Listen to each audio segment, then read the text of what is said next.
Dans cette portion de l'écriture, nous devons essayer d'abord de comprendre le thème de ce soir qui est l'Esprit du Seigneur est sur moi.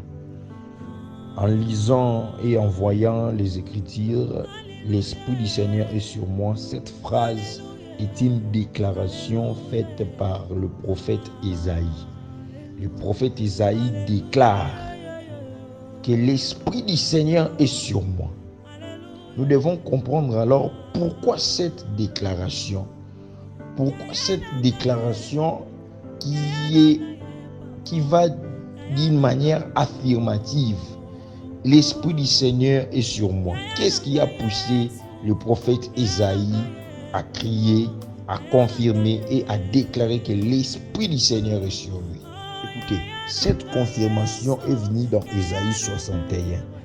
Cela ne voulait pas dire que avant, le prophète Ésaïe n'avait pas le Saint-Esprit. Il en avait déjà. Il donnait déjà des messages avant. Mais pourquoi arriver un jour et il crie, il parle avec déclaration que l'Esprit du Seigneur est sur moi? C'est ça la problématique. Nous devons comprendre pourquoi le thème, pourquoi les prophètes Ésaïe devaient crier l'Esprit du Seigneur est sur moi. Si tu es avec moi, tu peux dire Amen. Dans Ésaïe 58, 59, 60, si vous lisez, vous allez là maintenant comprendre pourquoi les prophètes Ésaïe devaient pousser ces cris en confirmant que l'Esprit du Seigneur était sur lui. C'est ça, la cause de son cri, la cause de sa déclaration, c'est dans Ésaïe 58, 59 et 60. Je veux expliquer. Ésaïe 58, nous allons voir, ici l'Éternel envoie son serviteur de descendre dans la maison d'Israël. Il a dit, va dire à mon peuple, va démontrer, révéler à mon peuple son péché, son iniquité.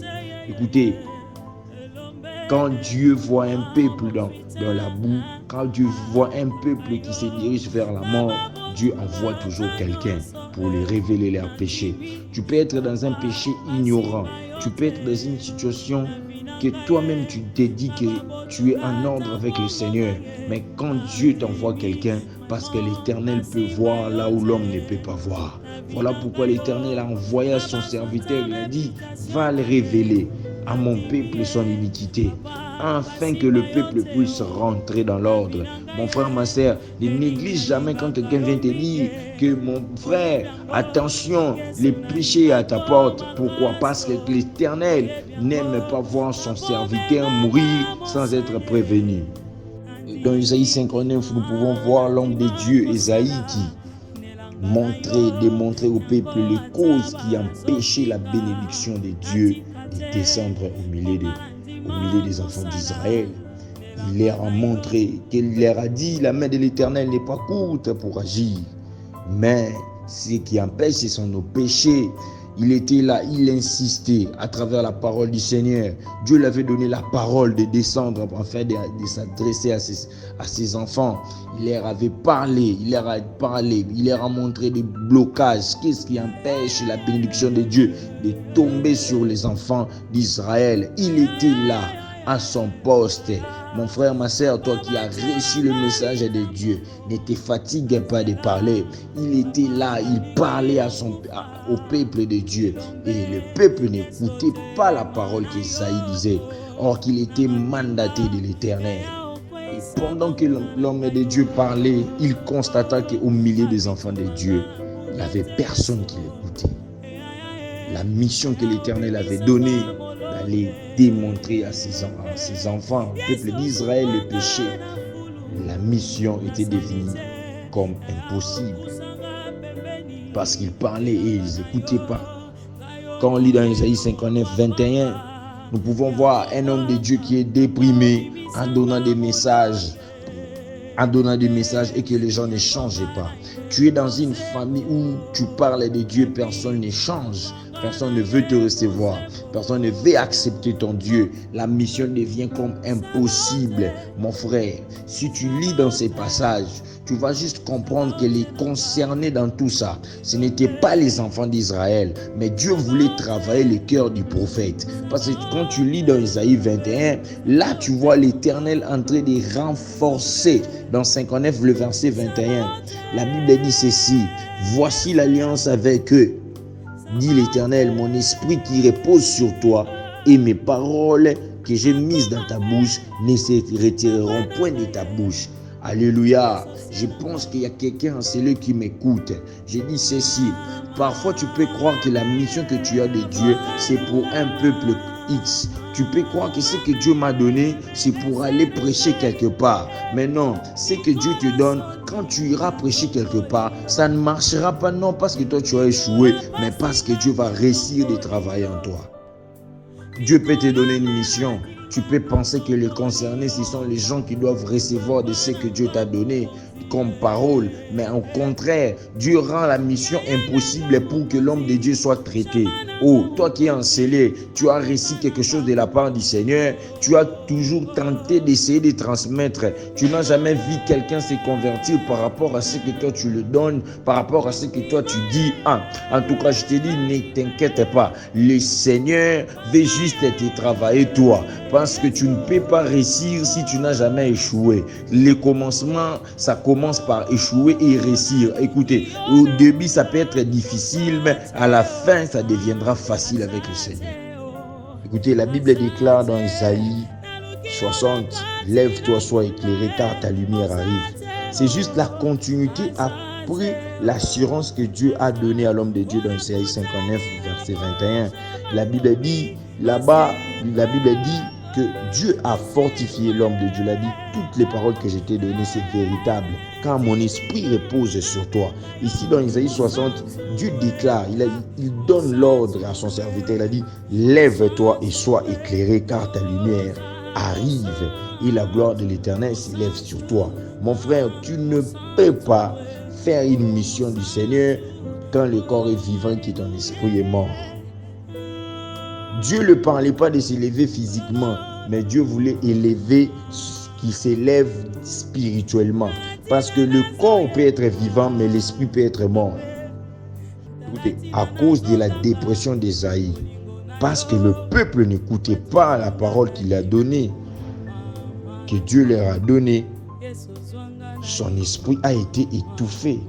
Mon frère, ma soeur, aujourd'hui, si ton âme et que tu te laisses étouffer par les soucis de ce monde, parce que tu n'arrives pas à réussir dans quelque chose, et que toi tu te laisses étouffer, je te dis, mon frère, ma soeur, toi qui es en cellule, sache que très bien que tu es un oin, et c'est le oin qui impacte sa génération.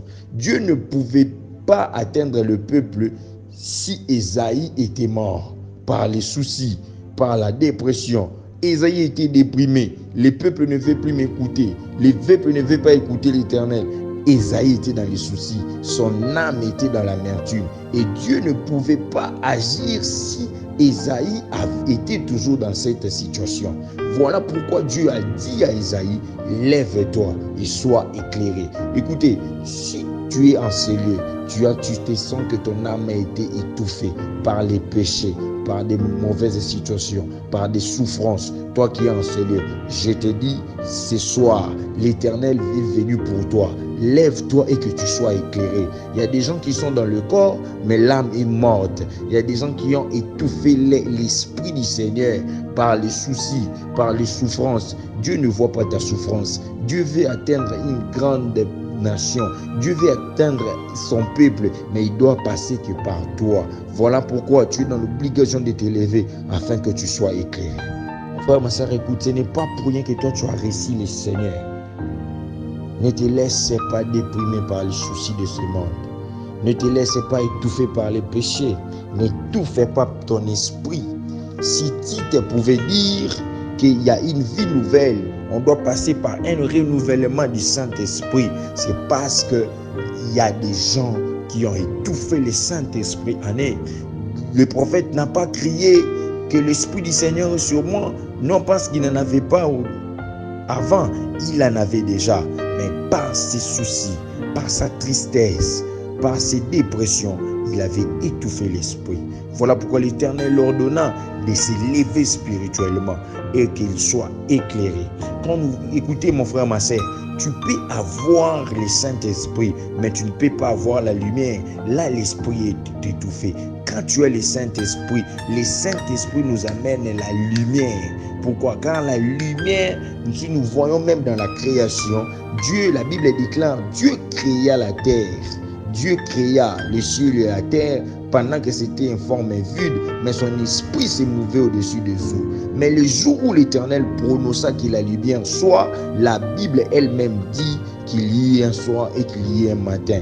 Écoute, moi et toi, nous étions déjà créés, mais ce qui a empêché notre manifestation, c'était les ténèbres qui recouvraient la terre. Mais le jour où l'Éternel dit que la lumière soit, tout ce qui était caché dans les ténèbres a été découvert, a été manifesté. Mon frère, ma soeur, si tu te laisses étouffer par les péchés, tu seras caché dans les ténèbres. Et tout ce que nous devons connaître de toi, on ne les connaîtra plus parce que les ténèbres vont t'étouffer. Ésaïe était étouffé par les ténèbres, était étouffé par les soucis. Les soucis empêchaient que la lumière de Dieu puisse agir dans la vie du peuple. Les soucis, la dépression empêchaient que l'esprit puisse agir. Voilà pourquoi Dieu l'a dit, lève-toi et sois éclairé. Toi qui es encelé, quand tu écoutes ma voix, décide de toi de te lever et que tu sois éclairé. Quand nous lisons, nous allons comprendre que Dieu a dit, lève-toi, sois éclairé. Dans Ésaïe 60. Pourquoi éclairer? Pourquoi la lumière? Écoutez, la lumière, c'est la révélation de Jésus-Christ en sa vraie personne.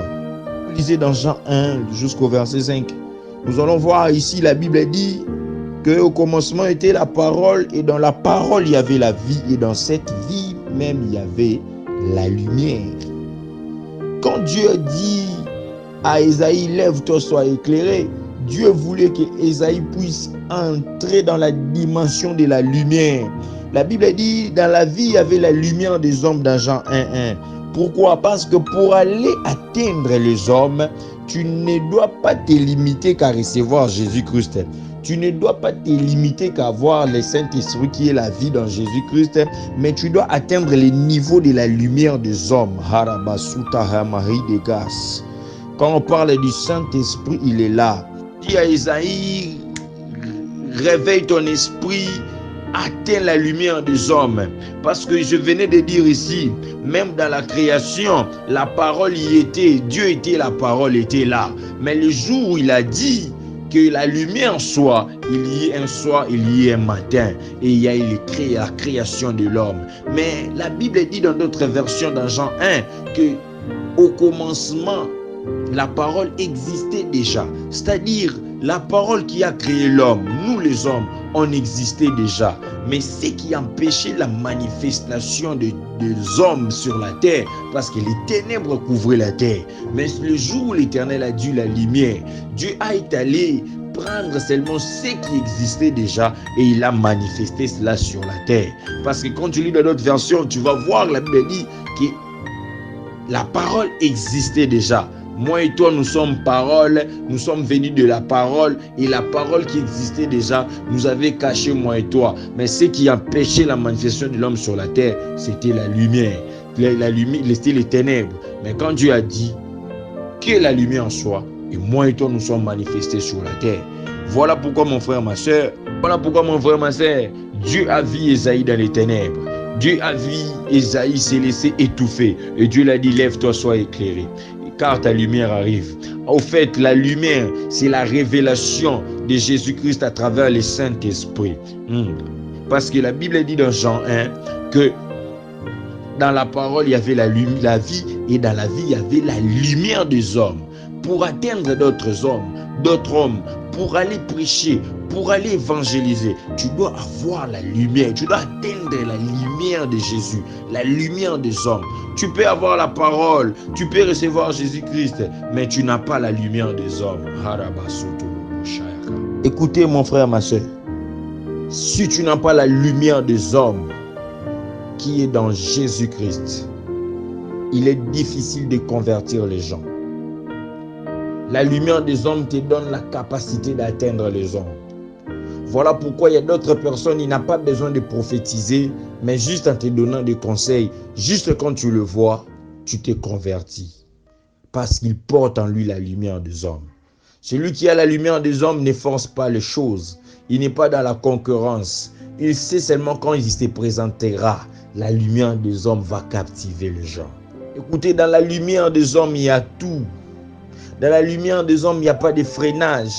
Quand Pierre n'avait pas la lumière des hommes, il ne pouvait pas guérir tout le monde. Voilà pourquoi il y a eu des démons qui l'ont résisté. Dieu l'a dit, tu dois être affermi, tu dois atteindre les niveaux, la dimension de la lumière des hommes. Écoutez, dans Jésus, il y a 3 dimensions. Il y a la parole, il y a la vie et il y a la lumière des hommes. Écoute mon frère, ma soeur, il y a des gens qui nous ont prophétisé, qui nous ont donné des bons messages, mais qui ne nous ont pas amenés à la vraie conversion. Pourquoi? Parce que derrière ces messages, il n'y avait pas la lumière des hommes. Ce que nous on attend de toi, c'est d'atteindre la lumière des hommes. Quand tu parleras, 1000 te suivront, 10 000, 5 000 te suivront. La Bible dit, après cela, après avoir reçu la lumière des hommes à travers le Saint-Esprit, quand Pierre s'est tenu pour parler, ce jour-là, il y a eu plus de gens qui ont été convertis. Mais il était là quand Jésus était là. Quand Jésus était sur la terre, la parole était auprès de lui. Mais quand Jésus est parti, le Saint-Esprit est descendu. Il a révélé la vraie personne à travers la lumière des hommes. Et Pierre a atteint les gens. Il a atteint les gens. Tu veux évangéliser, cherche d'abord la lumière des hommes. La lumière des hommes doit d'abord t'atteindre. Toi, tu veux transmettre la lumière que tu n'en as pas. C'est compliqué. Écoute, parler de Jésus n'est pas forcément avoir la lumière des hommes.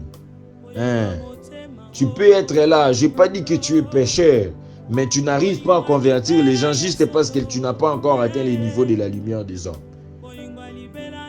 Il faut persévérer. Dieu a dit à Isaïe, lève-toi, sois éclairé. C'est-à-dire, lève-toi, entre dans la dimension de la lumière des hommes. Je t'ai confirmé que ma parole est sur toi. Ma parole ne quittera pas ta bouche, mais entre maintenant dans la lumière des hommes. Tu es dans Jésus. Mon frère, je vais te dire, mon frère, ma soeur, toi qui es en cellule, dans Jésus, il y a des dimensions. Dans Jésus, il y a des dimensions. Prophétise, oui. Prie, oui. Mais moi, je te dis, celui qui atteint la lumière des hommes, rien n'est impossible pour lui. S'il doit guérir, il va guérir les gens. S'il doit prophétiser, il prophétisera. Il n'a pas besoin d'être prophète pour donner des messages. Toute sa vie sera la prophétie et il sera prophétique. On est tous prophètes quelque part. On est tous prophétiques. Même si je ne suis pas prophète, je suis prophétique parce que j'ai la lumière des hommes en moi. Oh harabasata la maïda la souke va cité.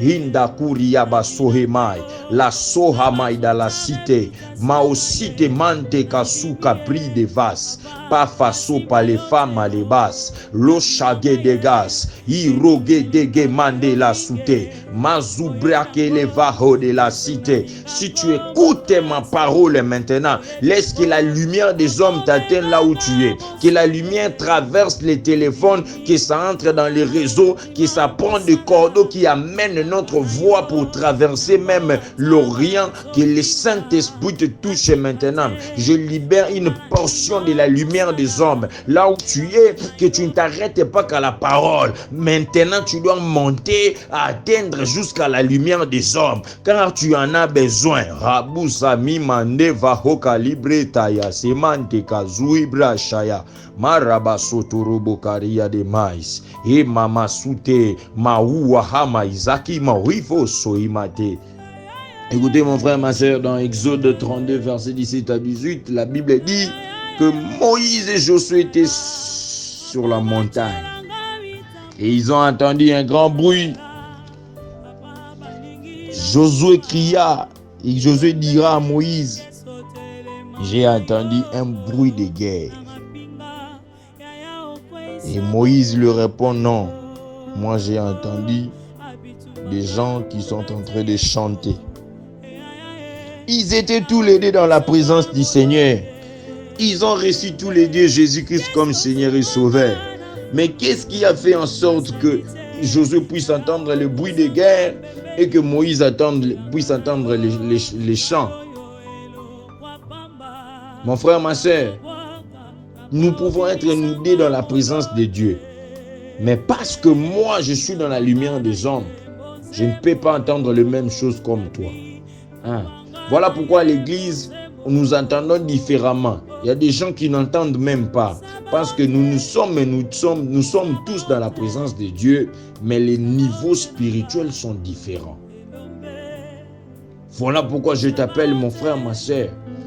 Entre dans la dimension de la lumière des hommes.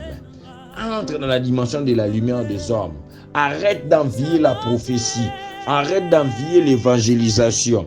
Écoute, envie plutôt la lumière des hommes, parce que dans la lumière des hommes, il y a tout. La prophétie est cachée dans la lumière des hommes. L'évangélisation dans la lumière des hommes. La guérison dans la lumière des hommes. Pourquoi toi tu veux envier la prophétie pendant que ce qui peut t'amener tout cela, c'est la lumière des hommes? Tu peux prophétiser tout en gagnant personne. Tu peux prophétiser et la personne se met à genoux. Tu peux donner des versets. Tu peux donner des adresses comme tu veux. Mais s'il n'y a pas la lumière des hommes, tous ces gens-là à qui tu as prophétisé ne seront jamais convertis. Voilà pourquoi je te dis, mon frère, cherche la lumière des hommes. Cherche la lumière des hommes.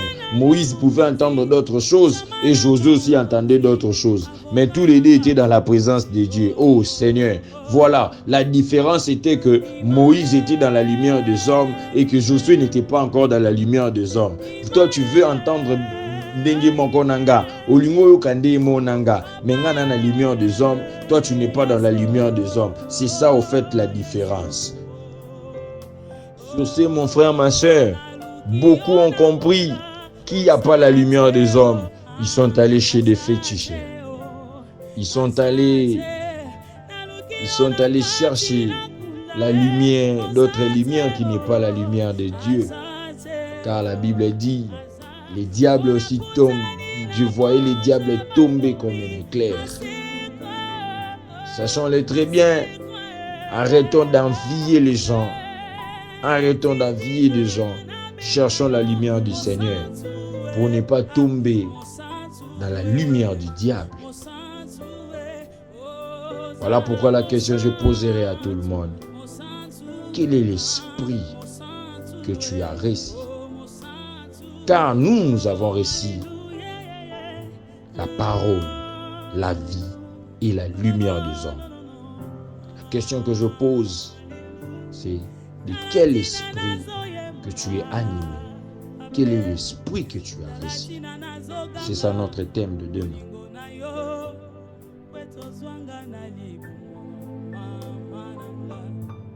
Yesu